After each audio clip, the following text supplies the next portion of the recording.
on account of the Public Order Act, says that you have not conformed to the law. You have not informed the police on where you want to picket, what roads you want to use, what times.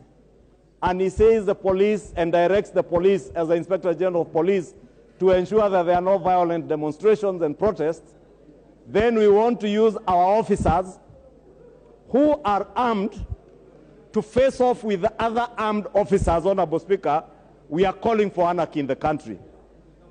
And as much, Honorable Speaker, as I said, I would not celebrate the withdrawal of security on any member, not even Honorable Nyikal or the Honorable John Mbadi, or even Babu Owino, who even has a record of misuse of firearms himself, and is still guarded by an armed officer. Honorable Speaker, I will never, and I shall never stand to support the withdrawal of their security. But we must act responsibly as leaders. We cannot be leading youthful young men who are torching vehicles, trailers on the southern bypass, matatus. And Honorable Speaker, the matatu that was torched by goons from Kibra on Gong Road belonged to a young man from Ondire village in my constituency. That young man tells me he's still struggling to repay his loan.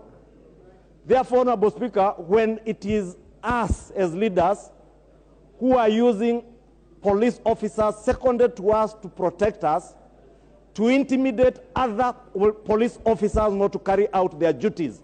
And Honorable Speaker, it is sad.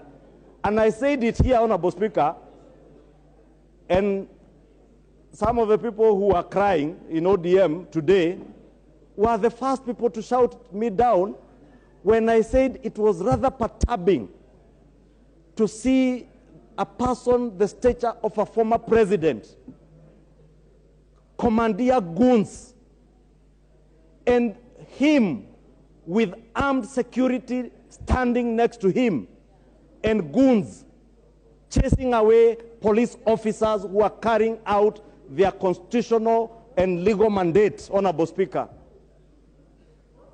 And we're only putting our country in danger, Honorable Speaker, if we allow these things to happen. Thank you, Mr. Speaker. Mr. Speaker, I have tremendous respect for Honorable Ichungwa, leader of majority. But my problem with him is that he probates and reprobates. He says good things, and immediately after that good things, he says another very bad thing. And sometimes he says them without information. The first point of information, Honorable Ichungwa, is that the police officer who died is not from Nyamira. He was from my constituency, a place called Nyakongo in Darieda, the late Brian Oduor. And the second point of information is that he was not beaten by goons or by anybody.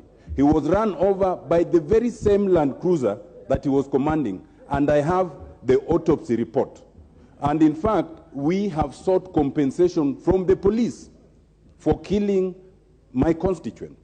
Now, if you allow me one more minute, Mr. Speaker, on the substantive issue, I just want to confirm it's not a matter of speculation, as Honorable Ichungwa might be saying. It is true that our security was withdrawn. But let us just make this distinction. First, withdrawal of security of a member of parliament must be different from withdrawal of security of those who the law mandates provision of security. Like you, Mr. Speaker, when you retire, you are entitled to security, and it cannot be a matter of discretion of anyone. So a former vice president, a former prime minister, and people of that caliber are by law entitled to security. That cannot be withdrawn, and it's not a matter of discretion. When it comes to a member of parliament, Mr. Speaker, there is good reason why members of parliament have security. And in fact, this matter has been affirmed even by the High Court in a constitutional petition. So I want to suggest to the Honorable Ichungwa that when you address this matter, do not address it and then you add but. That you may be entitled, but only if you do the following. That is not the case. I want to assure Mr. Ichungwa, Honorable Ichungwa, I have always stood firm. In the last parliament, I was firm. when our security was withdrawn, when some of the security of those who were perceived to be against government then was withdrawn, I've always maintained that a member of parliament is entitled to security at all times, irrespective of what they say. If a police officer misuses their firearm, there's provision of how to deal with it. The Police Act is very clear. But you cannot stand here and say that some members of parliament who engage in violent demonstration, there is no single member of parliament in this house who has engaged in any violent demonstration. So you cannot then come and start saying that if you engage in violent demonstration, and in any event, exercise of a constitutionally provided right cannot be irresponsible. Mr. Speaker, I just want to emphasize this point, that even those who think it's a matter of discretion, if you lose one member of parliament, and right now there are situations and there are people who have been tasked to deal with some members of parliament, including myself, losing one member of parliament, it is these same people who will be crying on how much money you're using to do the by-election. So, Mr. Speaker, what I wanted to invite you to do is to make a very firm finding that irrespective of where you are, whether you are in government or not, minority or majority, a member of parliament is entitled to security until and unless there is misuse, in which case they are dealt with under the Police Act. Thank you, Mr. Speaker. Yes, Didymus, what's your point of order? I rise on point of order number 91, that a member shall be responsible for the accuracy of any facts which the member alleges to be true and may be required to substantiate any such facts instantly. Honorable Speaker, the honorable member for Rarieda has claimed that some people have been tasked to eliminate certain members of parliament. This is a very weighty allegations which the honorable member should be called upon to substantiate. And he is a senior counsel, he's a senior lawyer in this country. Even though I am aware that he's the one who misled the Kenyans through the committee of experts in drafting some of the very useless chapters in our constitution now, and is again, he should be called upon to substantiate or withdraw them.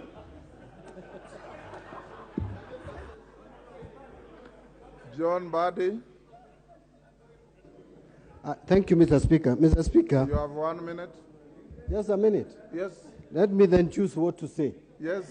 Mr. Speaker, I wanted to put emphasis that where an act of parliament confers a benefit, privilege, or whatever it is to an office, that must be respected. And Mr. Speaker, I was telling Honorable Ichungwa that this law that confers the privilege of security to former Prime Minister, Deputy President, former speakers, is a bill that I personally sponsored in this House. And I was telling him I cannot allow that and sit in this House and see the law that I brought, that anybody urinating on law that I brought to this House. Mr. Speaker, that is something that is unacceptable, and this is something that the government must respect. But finally, Mr. Speaker, Honorable Ichungwa is saying that they were the first to experience withdrawal of their security as Tanga. That is misrepresenting facts. I will tell you that you cheered when our security were withdrawn, together with the present speaker, when he was minority leader in the Senate.